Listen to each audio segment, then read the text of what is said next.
Hello friend, स्वागत है आपका अपने चैनल लास्ट क्लास में। आज के इस वीडियो में संस्कृत के 10 सब्जेक्टिव प्रश्न हम आपको बताएंगे और यही 10 सब्जेक्टिव प्रश्न आपके फाइनल बोर्ड परीक्षा में आने वाला है, ये हमारा गारंटी है। तो एक भी प्रश्न आप लोग इसकी मत कीजिएगा। वीडियो को प्लीज़ आप लोग शुरू से लेके अंत तक देखिएगा। और हमारे वेबसाइट पे ऑनलाइन टेस्ट चल रहा है, तो अभी तक आप टेस्ट नहीं दिए हैं तो जाके टेस्ट दे लीजिएगा। अगर आपको ऑनलाइन टेस्ट देना नहीं आता है तो वीडियो के लास्ट में हम आपको बताएंगे कि आप लोग ऑनलाइन टेस्ट कैसे दे सकते हैं। और अभी तक आप हमारे व्हाट्सएप ग्रुप में नहीं जुड़े हैं तो ये हमारा व्हाट्सएप नंबर है 8789307304। तो इस पे आपको बोलना है कि सर हमें ग्रुप में जोड़ दीजिए, तो हम आपको ग्रुप में जोड़ देंगे। तो आइए शुरू करते हैं पहले नंबर प्रश्न से। तो पहला नंबर प्रश्न है कि पाटलिपुत्र के प्राचीन महोत्सव का वर्णन करें। काफी महत्वपूर्ण प्रश्न है ये आपके बोर्ड परीक्षा के लिए।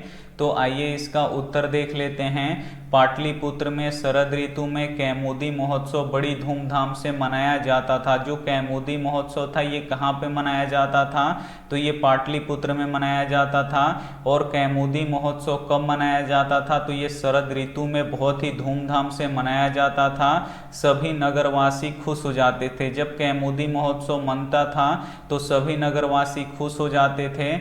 इस समारोह का प्रचलन गुप्त वंश के शासन काल में हुआ था। जो कैमुदी महोत्सव का शुरुआत हुआ था ये कब शुरू हुआ था? तो इसका जो प्रचलन हुआ था ये गुप्त वंश के शासन काल में हुआ था। आजकल जिस तरह दुर्गा पूजा मनाई जाती है उसी प्रकार प्राचीन काल में कैमुदी महोत्सव मनाया जाता था। जैसे आजकल हम क्या करते हैं कि दुर्गा पूजा बहुत ही धूमधाम से मनाते हैं और दुर्गा पूजा कई दिनों तक मनाया जाता है, उसी प्रकार प्राचीन काल में कैमुदी महोत्सव जो था बहुत ही धूमधाम से मनाया जाता था और बहुत ही दिनों तक मनाया जाता था। तो उम्मीद करते हैं ये प्रश्न आपको काफ़ी अच्छी तरीके से समझ में आ गया होगा। आइए देखते हैं अगला प्रश्न।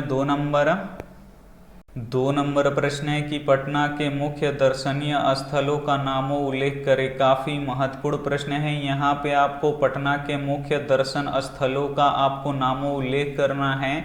तो आइए इसका उत्तर देख लेते हैं। जो पटना का मुख्य दर्शन स्थल में से एक है वो गोलघर है, तारामंडल है, जैविक उद्यान है, उच्च न्यायालय है, सचिवालय है, गुरुद्वारा आदि पटना के मुख्य दर्शनीय स्थल हैं। तो पटना के मुख्य दर्शनीय स्थल कौन कौन है? तो गोलघर है, तारामंडल है, जैविक उद्यान है, उच्च न्यायालय है, सचिवालय है, गुरुद्वारा आदि है। तो उम्मीद करते हैं ये भी प्रश्न आपको काफ़ी अच्छी तरीके से समझ में आ गया होगा। आइए देखते हैं अगला प्रश्न। 3 नंबर प्रश्न है कि नदी और विद्वान में क्या समानता है। काफ़ी महत्वपूर्ण प्रश्न है ये आपके बोर्ड परीक्षा के लिए। यहाँ पे आपको बताना है कि नदी और विद्वान में क्या समानता है। तो आइए इसका उत्तर देख लेते हैं। मुंडकोपनिषद में महर्षि वेदव्यास का कहना है कि जिस प्रकार बहती हुई नदियाँ अपने नाम और रूप को छोड़कर समुद्र में मिल जाती हैं, उसी प्रकार विद्वान पुरुष अपने नाम और रूप अर्थात अहम को त्याग करके ब्रह्मा को प्राप्त कर लेता है। यहाँ पे देखिए मुंडकोपनिषद क्या है? तो ये एक उपनिषद है और उपनिषद के रचनाकार कौन है? तो महर्षि वेदव्यास हैं। और महर्षि वेदव्यास मुंडकोपनिषद में कहते हैं कि जिस प्रकार बहती हुई नदियाँ अपने नाम और रूप को छोड़कर समुद्र में मिल जाती हैं, अर्थात नदियाँ ये नहीं सोचती हैं कि हमारा नाम क्या है और मैं कितनी लंबी हूँ और कितनी भव्य हूँ, ये नहीं सोचती हैं, वो जाके सीधे समुद्र में मिल जाती हैं। उसी प्रकार एक विद्वान पुरुष भी क्या करता है कि अपना नाम और रूप अर्थात अहम यानी घमंड को त्याग करके ब्रह्मा को प्राप्ति कर लेता है। तो नदी और विद्वान में यही समानता है। तो उम्मीद करते हैं ये प्रश्न आपको काफी अच्छी तरीके से समझ में आ गया होगा। आइए देखते हैं अगला प्रश्न। 4 नंबर प्रश्न है कि आत्मा का स्वरूप कैसा है, वह कहाँ रहती है। ये भी काफ़ी महत्वपूर्ण प्रश्न है। यहाँ पे आपको बताना है कि आत्मा का स्वरूप कैसा है, वह कहाँ रहती है। तो आइए इसका उत्तर देख लेते हैं। कठोपनिषद में आत्मा के स्वरूप को बहुत ही अच्छी तरीके से बताया गया है। जो कठोपनिषद है ये भी एक उपनिषद है और कठोपनिषद में आत्मा के स्वरूप को बहुत ही अच्छी तरीके से बताया गया है। आत्मा मनुष्य के हृदय रूपी गुफा में अवस्थित है। जो आत्मा है वो कहाँ पे रहती है? तो जो आत्मा होती है ये मनुष्य के हृदय रूपी गुफा में अवस्थित रहती है, यानी स्थित रहती है। यह अणु से भी सूक्ष्म है। जो आत्मा है ये अणु से भी सूक्ष्म है, यह महान से भी महान है। जो आत्मा है ये अणु से भी सूक्ष्म है और महान से भी महान है। इसका रहस्य समझने वाला सत्य को अपनाता है। जो आत्मा का रहस्य समझ जाएगा वो हमेशा सत्य को अपनाएगा और वह शोक रहित होता है। और जो आत्मा के रहस्य को समझ जाएगा वो हमेशा शोक रहित होगा, यानी दुख रहित वो हमेशा रहता है। तो यहाँ पे आपको समझ में आ गया होगा कि आत्मा का स्वरूप कैसा है और वह कहाँ रहती है। तो यहाँ पर देखिए कठोपनिषद में बहुत ही अच्छी तरीके से आत्मा के स्वरूप को बताया गया है। जो आत्मा है ये मनुष्य के हृदय रूपी गुफा में स्थित होती है और यह अणु से भी सूक्ष्म होती है और यह महान से भी महान होती है। और जो आत्मा का रहस्य समझ जाता है वो हमेशा सत्य को अपनाता है और वो हमेशा शोक रहित रहता है। तो उम्मीद करते हैं ये भी प्रश्न आपको काफी अच्छी तरीके से समझ में आ गया होगा। आइए देखते हैं अगला प्रश्न 5 नंबर। 5 नंबर प्रश्न है कि आलसशाला के कर्मचारियों ने आलसियों की परीक्षा क्यों और कैसे ली। ये भी काफ़ी महत्वपूर्ण प्रश्न है यह आपके बोर्ड परीक्षा के लिए। यहाँ पे आपको बताना है कि आलसशाला के कर्मचारियों ने आलसियों की परीक्षा क्यों और कैसे ली। तो आइए इसका उत्तर देख लेते हैं। आलसशाला में आलसियों की सुख सुविधाओं को देखकर कृत्रिम आलसियों की भीड़ जुटती गई। यहाँ पे देखिए आलसशाला किसके लिए था? तो ये आलसी व्यक्तियों के लिए था। और आलसी व्यक्तियों को बहुत ही अधिक सुख सुविधाएं जब मिलने लगी तो जो कृत्रिम आलसी थे यानी जो बनावटी आलसी थे यानी जो धूर्त लोग थे ये भी क्या हुए कि आलसी बनकर आलसशाला में रहने लगे, जिसके कारण आलसशाला में भीड़ जुटती गई, जिससे आलसशाला का खर्च बेवजह बढ़ गया था। अब यहाँ पे देखिए जो आलसी लोग थे वो आलसशाला में रह रहे थे, लेकिन जो धूर्त लोग थे यानी जो कृत्रिम आलसी थे वो भी क्या किए कि आलसशाला में आकर बेवजह रहने लगे, जिससे आलसशाला का जो खर्च था वो बेवजह बढ़ने लगा। अतः आलसशाला के व्यर्थ खर्च को रोकना तथा सही आलसियों को पहचान करने के लिए आलसशाला में आग लगा दी गई। यहाँ पे देखिए अब क्या हुआ कि बहुत सारे आलसी लोग और कृत्रिम आलसी लोग एक जगह पे आलसशाला में रहने लगे। तो आलसशाला का जो व्यर्थ खर्च था उसको रोकने के लिए और जो सच में आलसी थे उनको पहचान करने के लिए आलसशाला में आग लगा दी गई, जिससे नकली आलसी भाग गए और सही आलसी लोग रह गए। इस तरह क्या हुआ कि जो आलसशाला का जो व्यर्थ खर्च था वो भी बच गया और सही आलसी का यहाँ पे पहचान भी हो गया।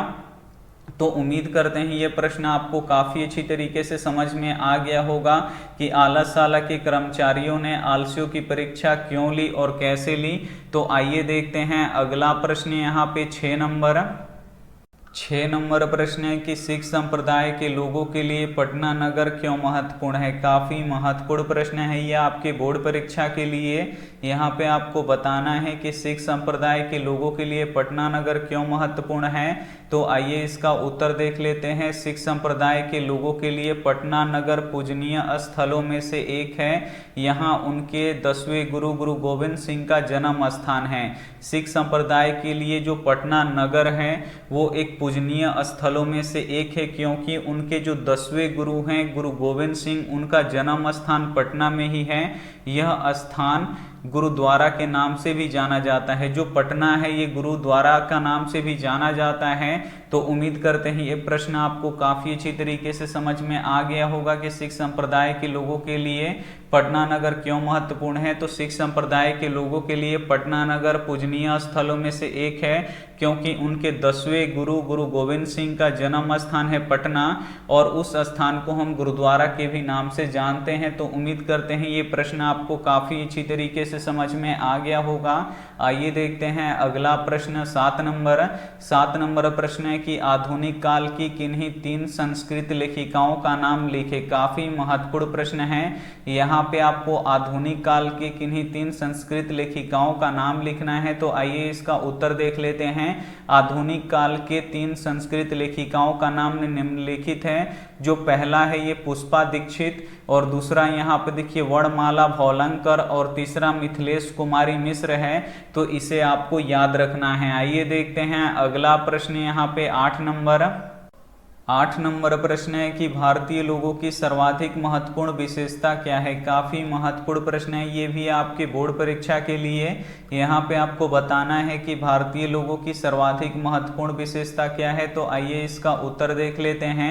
भारत में जन्म लेकर लोग धन्य हो जाते हैं और हरि की सेवा करते हैं। जो लोग भी भारत में जन्म लेते हैं वो धन्य हो जाते हैं और वो हरि की सेवा करते हैं।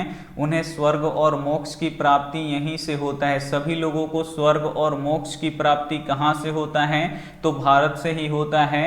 भारतीय धर्म और जाति के भेदभाव को न मानते हुए एकता के भाव से रहते हैं। और जो भारतीय लोग हैं ये धर्म और जाति के भेदभाव को न मानते हुए प्यार से और भाईचारे के रूप में यानी एकता के भाव से रहते हैं। सभी भारतीयों में देशभक्ति होती है, और सभी भारतीयों में क्या होता है, देशभक्ति होती है।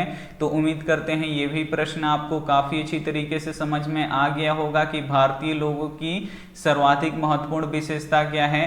तो भारत में जन्म लेकर लोग धन्य हो जाते हैं और हरि की सेवा करते हैं। उन्हें स्वर्ग और मोक्ष की प्राप्ति यहीं से होता है। भारतीय धर्म और जातीय भेदभाव को न मानते हुए एकता के भाव से रहते हैं, और सभी भारतीयों में देशभक्ति होती है। तो उम्मीद करते हैं ये भी प्रश्न आपको काफी अच्छी तरीके से समझ में आ गया होगा। आइए देखते हैं अगला प्रश्न 9 नंबर प्रश्न है कि देवतागण भारत के गीत क्यों गाते हैं। ये भी काफी महत्वपूर्ण प्रश्न है आपके बोर्ड परीक्षा के लिए। यहाँ पे आपको बताना है कि देवतागण भारत के गीत क्यों गाते हैं। तो आइए इसका उत्तर देख लेते हैं। देवतागण भारत का गुणगान करते हैं क्योंकि भारतीय भूमि स्वर्ग और मोक्ष की प्राप्ति करने का साधन है। जो देवतागण हैं ये भारत का गुणगान करते हैं, और क्यों करते हैं कि जो भारतीय भूमि है ये स्वर्ग और मोक्ष की प्राप्ति करने का ये साधन है। मनुष्य भारत भूमि पर जन्म लेकर भगवान हरि की सेवा योग्य बन जाता है।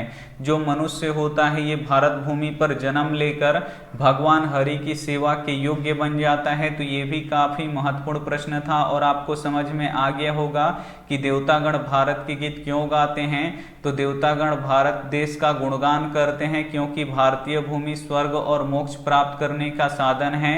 मनुष्य भारत भूमि पर जन्म लेकर भगवान हरि की सेवा का योग्य बन जाता है। तो आइए देखते हैं अगला प्रश्न 10 नंबर प्रश्न है कि विद्यापति कौन थे, उन्होंने किस ग्रंथ की रचना की। ये भी काफी महत्वपूर्ण प्रश्न है आपके बोर्ड परीक्षा के लिए।